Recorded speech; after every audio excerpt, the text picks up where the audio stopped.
za a gudanar da wata zazzafar muƙabala tsakanin wani Bayahudi Sadhguru da kuma malamin addinin musulunci wato Dr. Zakir Naik. Hankulan jama'a duk sun karkata a wannan muƙabalar da za a yi ta Dr. Zakir Naik da kuma Sadhguru. Shi dai Zakir Naik ya kasance ɗan asalin ƙasar Indiya ne, haka zalika shi ma Sadhguru ya kasance ɗan Indiya ne. Wannan muƙabala za a yi ta ne a saboda Sadhguru ya ce Allah guda biyu ne, ya ce in dai aka fahimtar da shi zai karɓi addinin musulunci. Shi dai Sadhguru ya kasance malami ne ga masu bautar maciji.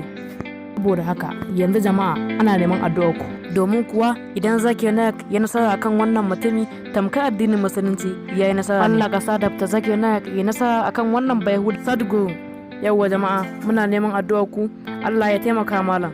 Sannan ka taimaka ka subscribing, sannan ka danna alamar ƙarar sanarwa ya ci zamu dinga sanar da kai da zarar mun ɗora sabon aiki. Sai an jima ku, mun gode.